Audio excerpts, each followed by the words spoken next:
Hola, ¿qué tal a todos? Bienvenidos a un nuevo video del canal. Hablemos de Invasión Secreta a nivel general, una serie de la cual estuvimos teorizando bastante, muchas cosas se dieron y pues eso es un arma de doble filo, porque si se cumplen las teorías por un lado es chévere, porque es como ganar una apuesta. Adivinar qué va a pasar en una historia de Marvel siempre es satisfactorio, pero por otro lado siempre queda la sensación de que estamos ante una historia predecible. Quizás sí, quizás no, nunca lo sabremos. Comencemos como siempre con los aspectos técnicos. Es una serie muy oscura, no tanto por la temática, sino por la estética.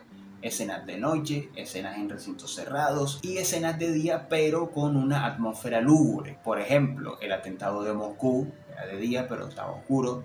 El presidente en la carretera, de día pero nublado, o la visita de Fury al bosque en Finlandia. Y algo que siempre admiro y resalto de producciones así es la capacidad de iluminar sus escenas oscuras. No son escenas donde no se ve una mierda, sino que se distingue muy bien los elementos y eso me pareció que quedó muy bien hecho. Otro tema a resaltar son las coreografías. Hubo pocas escenas de acción, pero las que hubo me parece que quedaron muy bien hechas. Lo que pasa es que la serie se concentró más en las conversaciones, pero siempre estuvo ese elemento, hey, somos un producto de Marvel, hay que hacer algo de pelea. Entonces ponían su dosis de pelea coreografiada en cada capítulo y la pelea del capítulo final, a pesar de ser una pelea a computadora, me parece que quedó muy bien. Ritmo, tensión, referencia a personajes del UCM, bien. Y lo mencionamos en su capítulo, uno creería que una pelea entre dos personajes así pudiera llegar a ser eterna, pero no. Y eso me pareció un acierto. Y ya que hablamos de eso, hablemos del CGI.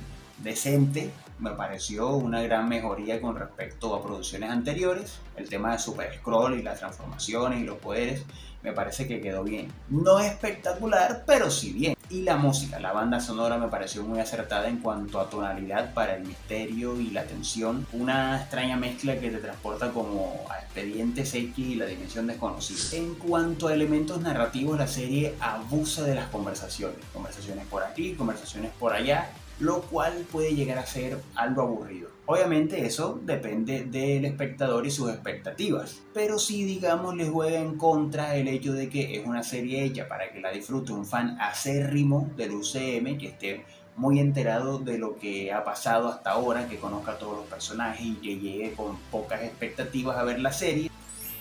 Quien llega a la serie esperando mucha acción quizás se pueda haber decepcionado.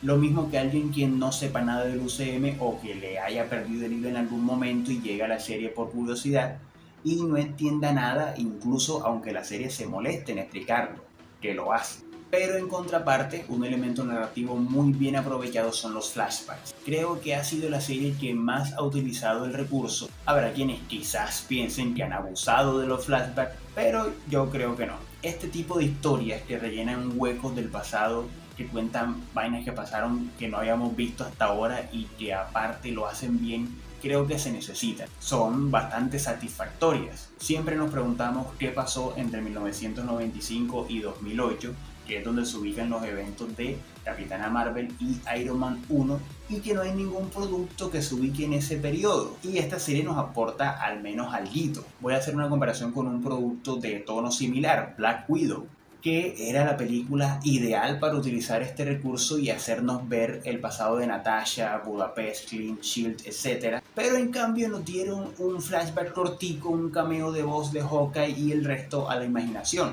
Pero bueno, curiosamente hubo referencias y conexiones con Black Widow, detalle que mencionamos en su momento. Hablemos del intro hecho con inteligencia artificial. ¿Qué les digo? A mí me ha gustado, porque me parece que guarda cierta relación con el concepto de la serie, eso de que hay una fuerza silenciosa que nos está reemplazando, entonces me gustó pues para efectos de concepto, para efectos estéticos. Obviamente el debate sobre las inteligencias artificiales está aún abierto y seguirá abierto por mucho tiempo, sobre todo por el tema de esas profesiones que se ven amenazadas en desaparecer porque las inteligencias artificiales las van a reemplazar, así que no lo vamos a abordar, solo diré que listo, sí. El intro lo hizo una inteligencia artificial, pero alguien tuvo que haberla programado, alguien tuvo que haber editado para que quedara como querían que quedara. Entonces, bueno, hablemos del humor, porque Marvel es sinónimo de humor y todo producto tiene que pasar por el siempre presente y para nada objetivo juicio del humor Marvel. ¿Hubo humor? Sí.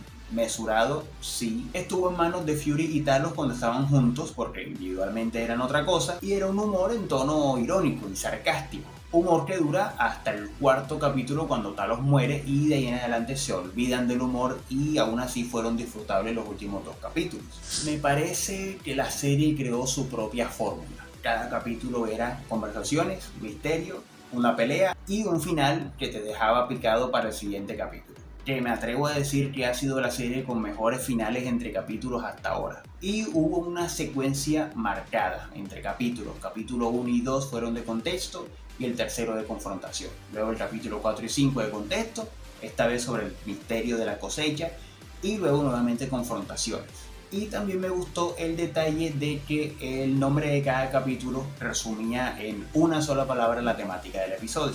Me gustó mucho el tema de la identidad humana que adoptan los Skrulls, que me parece que la serie quiso establecer que eso de la elección del rostro humano era importante para los Skrulls, que tienen como cierto significado con el tema de la identidad. Lo hicieron con la esposa de Fury, cuando cuenta que no solo adaptó el rostro de la persona, sino que se quedó viviendo la vida que tenía esa persona. Cuando los Skrulls deciden seguir a Fury, lo hacen cambiando de rostro como si fuera un ritual. Y el lema de los Skrulls rebeldes es vivir un mundo sin esta cubierta. Entonces, me parece que ese pequeño detalle aporta algo de profundidad al lore de los personajes. Otra cosa que me gustó fue el hecho de que tocó 2 temas que el UCM había olvidado. Uno es el blip, que yo personalmente pienso que cada producto que Marvel saque debe mencionar el blip. Debe haber consecuencias del blip en cada personaje o en cada historia.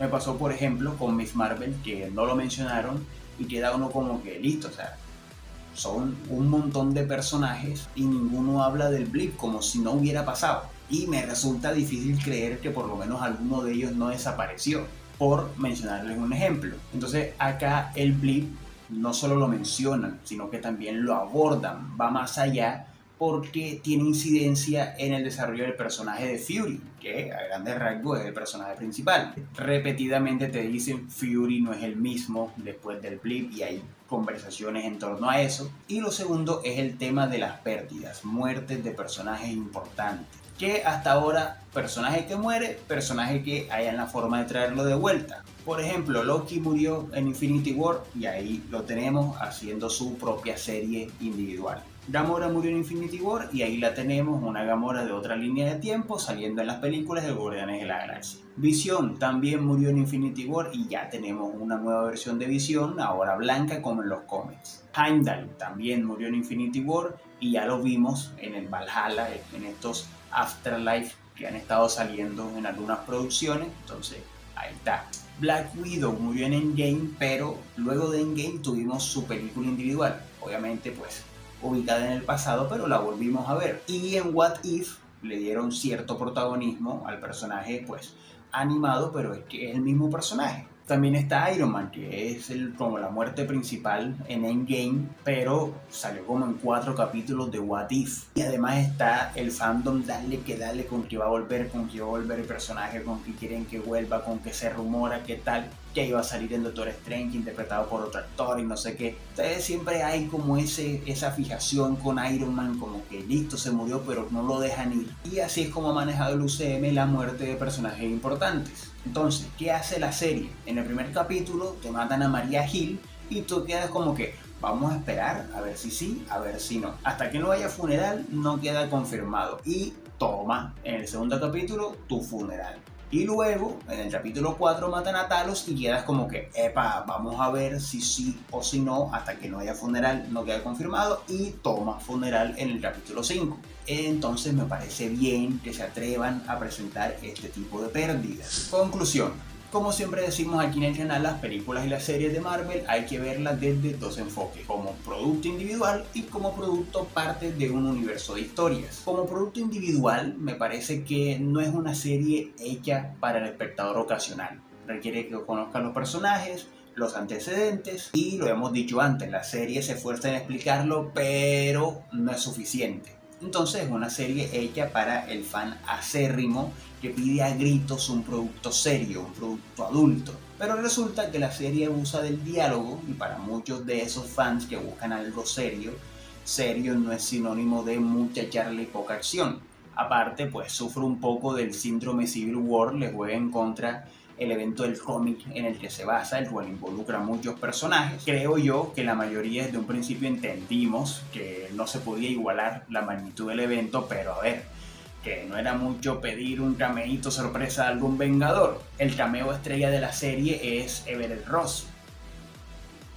Entonces me parece a mí, me deja la sensación de que es una serie concebida para un público muy específico, pero que dicho público está esperando otra cosa. Ahora, eso es problema de Marvel, que no ha sabido llevar bien su historia después de Endgame, metiendo películas y series y personajes a lo maldita sea, o es problema de los fans, que se montan en la patineta de las teorías y además esperan demasiado de una serie que lo que busca es entretener. Para mí, en mi opinión, es un poco de falta de adaptación de ambos. Pero, como dice el buen Fury, nunca lo sabremos. Ahora, que no está del todo mal la serie, porque como producto que hace parte de un universo de historias, es la serie más UCM de todas. Es junto a WandaVision y Falcon y el Soldado del Invierno la serie que más arrastra eventos del pasado y compromete a los personajes con el futuro, dejando unos puentes más sólidos hacia otras historias que los que quizás pudieron dejar las otras series. Aportan nuevos conceptos, tecnología, lore,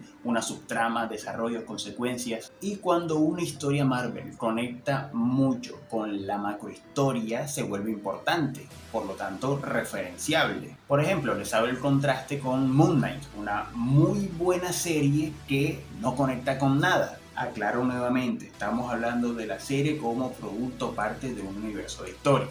Entonces, en ese sentido se podría decir que la debilidad de la serie es al mismo tiempo su mejor virtud. Falta ver hasta qué punto cada quien la disfrutó. Yo por lo menos me mantengo en que es disfrutable y valió la pena llegar hasta el final, con un punto débil que es quizás el ritmo y la narrativa, por el tema de los diálogos, del exceso de conversaciones y de la pequeña dosis de acción de cada capítulo.